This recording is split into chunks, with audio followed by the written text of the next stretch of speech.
Let's imagine you're sitting comfortably in your living room this evening, maybe with a warm blanket over your lap and the house quiet around you, and we can just talk like old friends about something that starts to feel very real for so many of us. Once we reach our 60s and 70s, you might notice yourself pausing to remember where you put your house keys right after you walked in the door, or during a casual chat with your son on the phone. The name of that restaurant you both love suddenly escapes you no matter how hard you reach for it. Or there are mornings when you wake up and your mind feels heavy and slow, as if your thoughts are wading through thick fog, making even simple things like deciding what to cook for lunch or following the plot of your favorite show feel like they take extra energy. It's the kind of thing that makes you think quietly to yourself, well, this must be what getting older does to a person, just the usual way the mind eases back a little with time. But from more than 20 years of sitting with seniors every day, really listening to what they're going through, and studying what the research truly says about keeping the mind clear and steady, I can tell you honestly that a great many of these changes aren't locked in by age alone.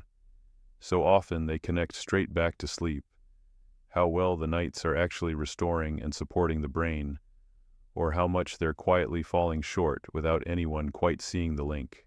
And the heart of my work has been these kinds of honest, one-on-one conversations with people just like you, folks coming in worried because their memory doesn't feel as trustworthy as it used to, because small irritations now spark sharper reactions than before, or because there's this persistent mental cloudiness that makes even pleasant daily moments feel like they require extra concentration.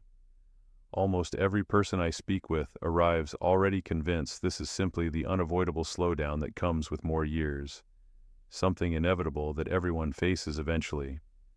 But as we begin talking about their daily patterns, especially what happens after the lights go out and the house grows quiet, a different and often much more hopeful picture usually starts to emerge. The main thing quietly wearing down mental sharpness and emotional balance isn't typically too much sugar in the diet, constant worry, or family genes by themselves. Far more often, it's the subtle ways sleep habits have drifted over the months and years. Small, unnoticed shifts that accumulate until thoughts move more slowly, details become harder to hold on to, and moods feel less even and predictable. The encouraging truth, the part that brings genuine relief to so many, is that those same habits can almost always be gently guided back into better alignment with changes that are straightforward, practical, and don't demand anything complicated, expensive, or disruptive. Sleep serves purposes that reach much deeper than simply closing your eyes for a certain number of hours, so your body isn't heavy and tired when morning arrives. In the deeper, quieter layers, the slow-wave sleep that draws you down into a heavy, peaceful rest, and the REM sleep where dreams drift in and out, your brain becomes an active nighttime repair crew. It carefully flushes out the waste products that build up from all the mental activity of the day, the thinking, remembering, deciding, planning, and feeling, keeping the brain's inner environment clean and uncluttered so signals can travel quickly and clearly.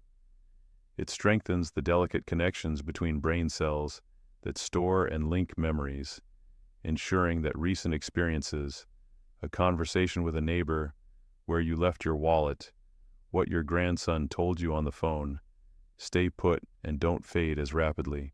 It mends tiny wear and tear in those neural pathways, so thoughts flow fast and accurately without stumbling or slowing.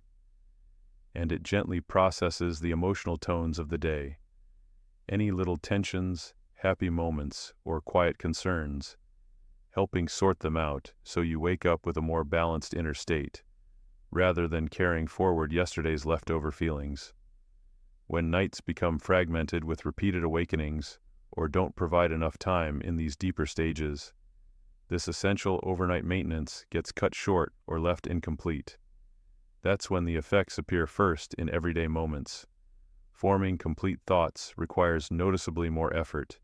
Familiar names or details prove harder to retrieve. Attention drifts off without much warning, and moods can feel uneven, overly sensitive, or strangely subdued even on calm days.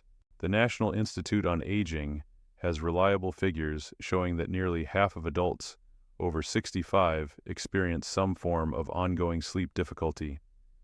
Yet more than 60% of those same people consider their sleep problems either not serious or simply a normal part of aging. They often miss how those restless or shallow nights gradually wear away at mental quickness and emotional steadiness over months and years. The process unfolds without any dramatic warnings. No sharp pain, no sudden crisis, just a slow, quiet dimming of how sharp and dependable the mind feels. Having reviewed extensive research and listened to hundreds of first-hand accounts from patients, one observation stands out consistently. Among all the factors that influence how well a senior's brain continues to function, sleep habits frequently prove to be the single most powerful and changeable element. It's seldom mainly about consuming too many sweets, enduring non-stop pressure, or carrying particular genes alone. Far more commonly, it's the ordinary routines around bedtime, how we settle in for the night, and what actually happens during those hours that carry the greatest weight. So let's walk through this together in a calm, unhurried way, as though we're sitting here with plenty of time and no pressure at all.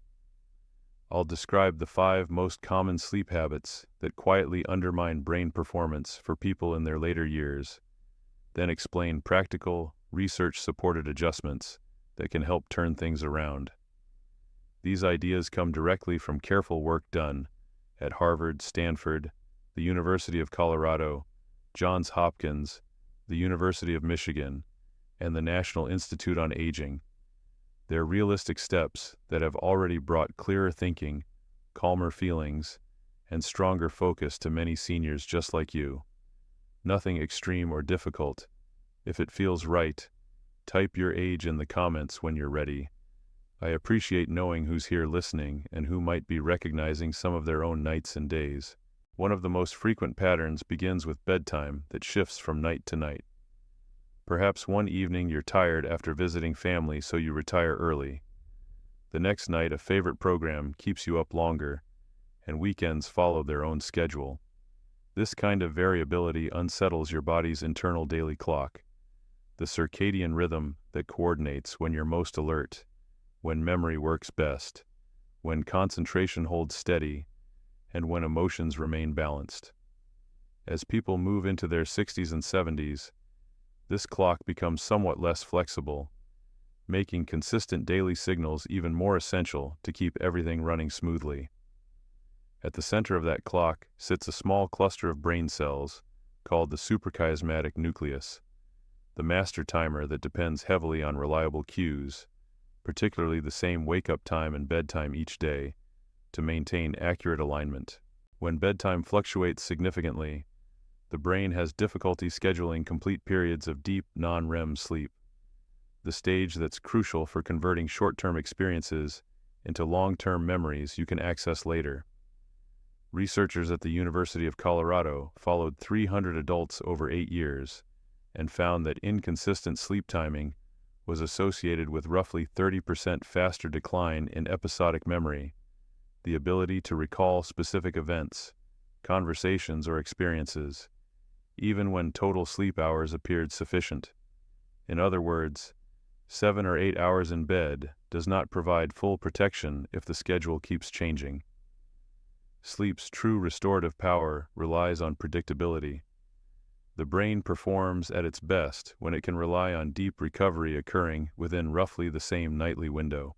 If you've ever had the frustrating experience of walking into a room and instantly forgetting why you're there, or starting to speak and having the rest of the sentence disappear midway, feel free to add foggy to your comment. We're very likely describing the same thing many others go through regularly. Another pattern that develops quietly is remaining in bed while fully awake for extended periods. 20 minutes, 40 minutes, an hour, sometimes longer. It feels logical to stay there. You're already comfortable, the lights are low, so sleep should arrive if you just wait. But the brain learns associations rapidly through repetition. Spending prolonged time awake in that environment begins teaching it to link the bed with alertness. thinking things over, or feeling restless rather than the automatic slide into peaceful sleep. Over time, this learned connection weakens the bed's power as a cue for relaxation, resulting in overall lighter sleep that fragments more often, with numerous brief awakenings scattered through the night. Picture your bed as a peaceful, private haven intended only for rest. When wakefulness lingers there, it gradually becomes a place where mental activity continues instead of quieting.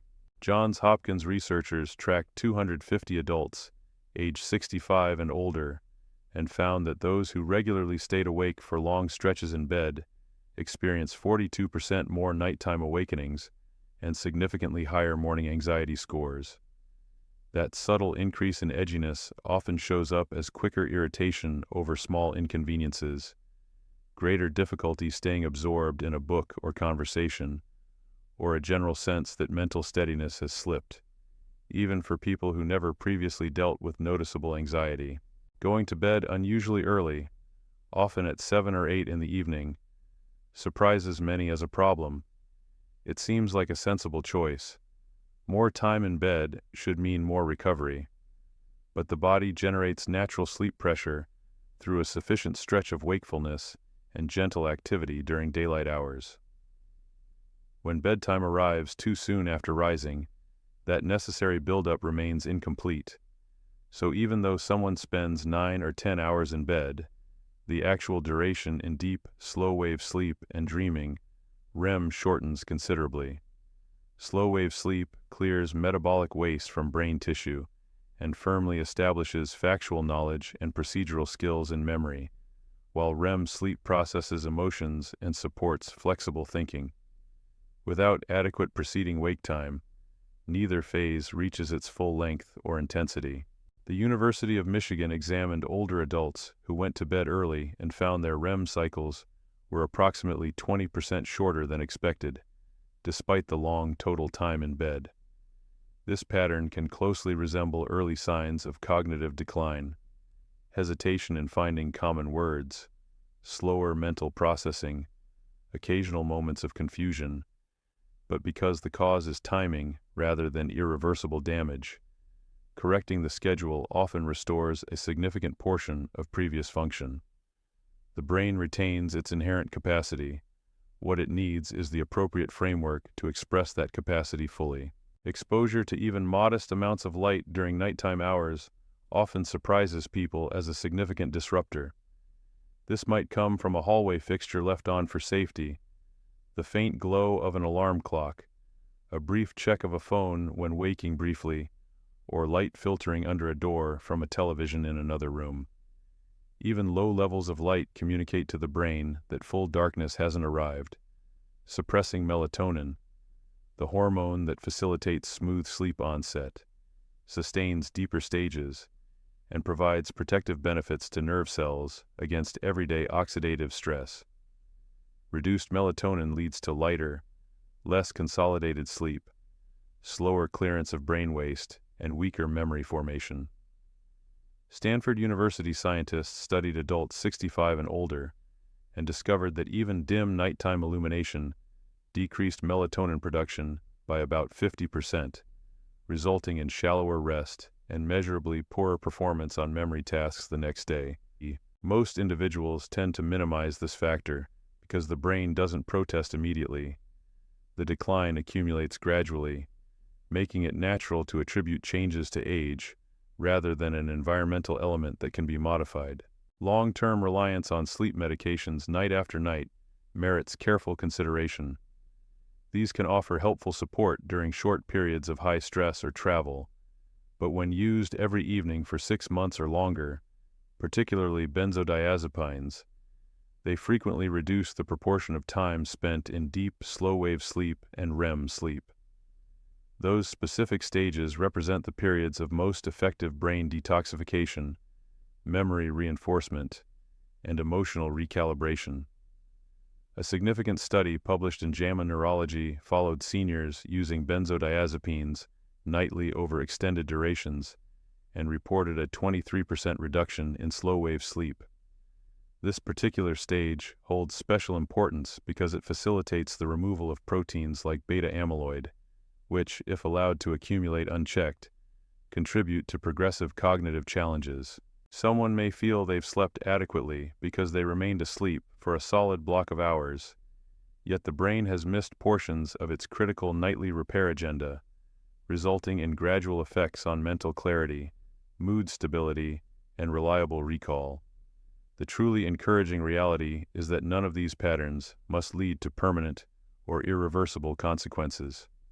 Scientific understanding of brain function in later life emphasizes remarkable resilience, the continuing ability to regain and maintain performance when conditions become more favorable.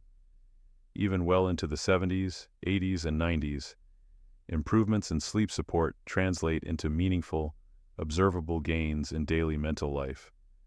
The appropriate response is not fear or sweeping change, but gentle awareness paired with small, considerate modifications that better align routines with natural biology. To make this real, let me share two accounts from people I've worked with closely. Margaret came to see me at age 72. She looked tired and spoke in a soft, hesitant voice as she explained how frightened she felt. "I really believe my mind is starting to go," she said. She'd find herself standing in doorways, unable to recall what brought her there, struggle to find common words during phone conversations with her daughter, and notice a growing anxiety that made her question her own abilities in ways she never had before. She typically spent about 8 hours in bed, but bedtime varied considerably, sometimes around 9 o'clock, other nights closer to 11, and she often remained awake for nearly an hour once there, her mind circling through concerns about family, her health, or upcoming tasks. Together, we introduced the REST protocol, a structured yet entirely manageable set of steps I'll explain fully soon. Margaret committed to it with quiet determination. When she returned after 6 weeks, the difference in her expression and energy was clear. She reported morning alertness rising from roughly 40% to around 80% of what felt normal. Nighttime awakenings decreased from 4 or 5 to 1 or 2 at most. The creeping anxiety eased noticeably, replaced by returning confidence. While memory still had occasional minor lapses, she described the sensation as one of relief. Her brain had finally received the restorative conditions it needed.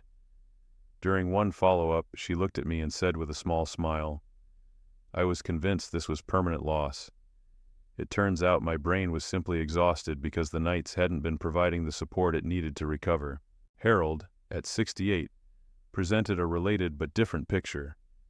He took pride in his routine of going to bed at 7 every evening to ensure plenty of rest. Unfortunately, he regularly woke around 3 and couldn't return to sleep, lying there growing increasingly frustrated. Memory testing revealed mild but detectable weakening in short-term retention.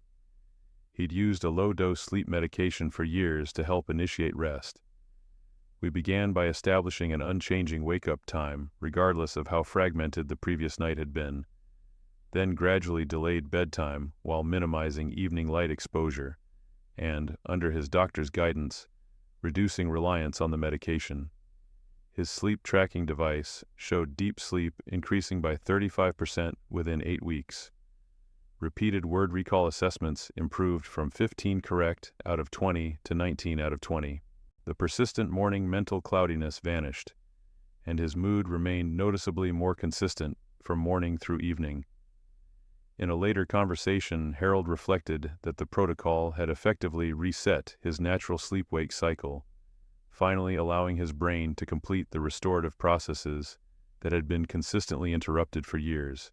Experiences like those of Margaret and Harold occur with encouraging frequency.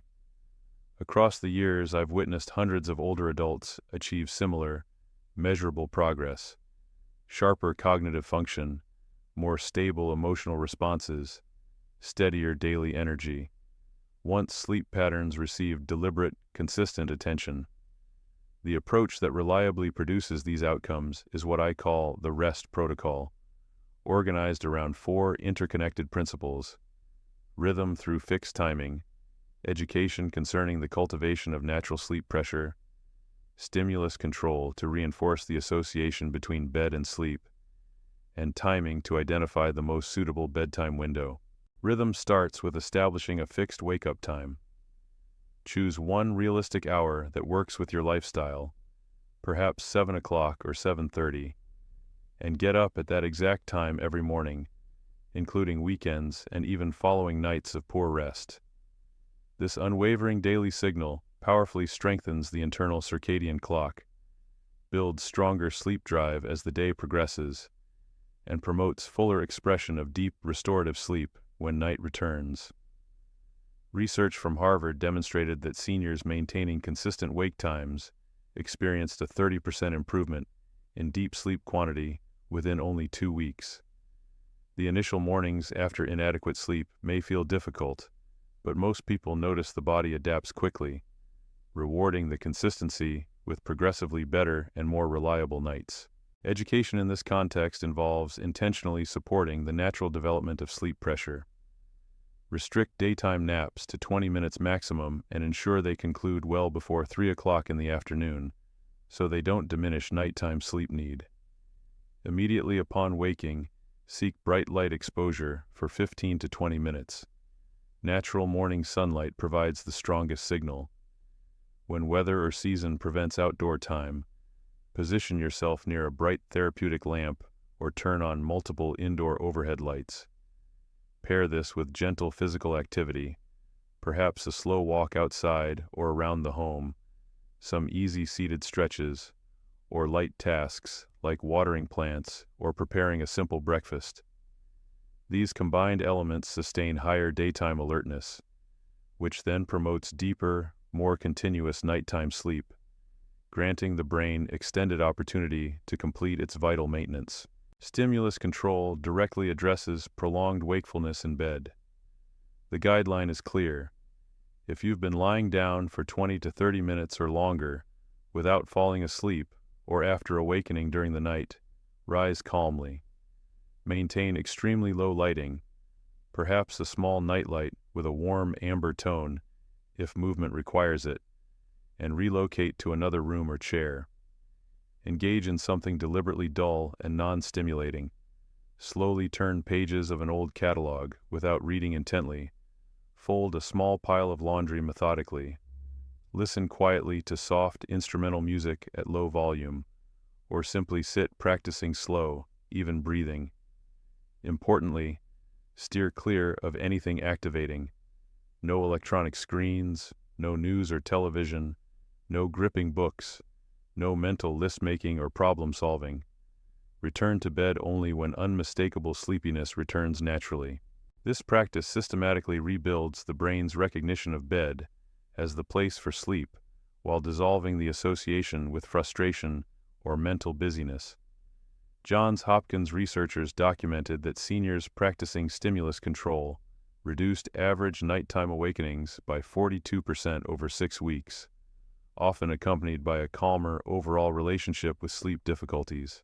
Timing centers on targeting an optimal bedtime window for most older adults, usually between 9:30 and 10:30 at night. This interval typically synchronizes well with the body's natural evening melatonin rise and provides sufficient total hours for several complete sleep cycles, ensuring adequate time in both deep slow wave and REM stages. Should your present bedtime differ significantly, implement gradual adjustments, moving the hour by approximately 15 minutes later every 3 or 4 nights until reaching the preferred range. Proceeding slowly helps prevent temporary rebound insomnia or excessive daytime fatigue. Findings from the University of Michigan indicated that seniors who adjusted toward this optimized timing window demonstrated 15 to 20% improvement on standardized cognitive assessments after 4 weeks, largely attributable to lengthened deep and REM durations that enhanced memory storage and emotional equilibrium. To strengthen the effectiveness of these core components, actively minimize exposure to artificial light once evening arrives. Use warm, low-intensity bulbs and lamps in hallways, cover or dim any glowing clocks or device screens, and establish a routine that avoids phones, tablets, or television in the hour before bed. Safeguarding melatonin levels facilitates smoother sleep initiation and enables more thorough execution of the brain's protective and reparative functions overnight. Should any medications, whether intended for sleep or prescribed for other conditions, appear to influence rest quality, discuss the matter openly with your prescribing physician to explore whether minor modifications might better complement natural sleep processes. When the rest protocol is followed consistently, positive developments typically unfold in a natural, progressive sequence that feels sustainable and authentic. During the initial week, many notice sleep beginning to consolidate. Interruptions decrease, depth increases modestly, and mornings arrive with a perceptible reduction in heaviness or sluggishness.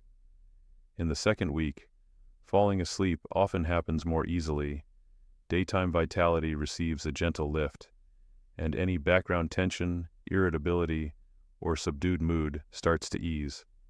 By weeks 3 and 4, more noticeable improvements become evident. Recent events or conversations return to mind more readily. Attention sustains itself longer during reading, discussions, or hobbies, and emotions remain steadier even amid ordinary daily demands. After the 1-month point and continuing forward, deep, slow-wave, and REM sleep establish reliable patterns. Reliance on compensatory daytime naps drops away markedly, and overall mental sharpness becomes more consistent and familiar. The entire progression resembles a slow, careful reboot of the brain's internal daily rhythms. Each successive day contributes incremental strength until the cumulative result emerges as substantially clearer, steadier, and more vibrant daily experience. To be completely straightforward, the rest protocol is not presented as a treatment or cure for conditions like dementia, Alzheimer's disease, Parkinson's disease, or other progressive neurological disorders. It focuses specifically on optimizing sleep to provide the strongest possible support for existing brain function. Never discontinue or adjust prescribed medications independently.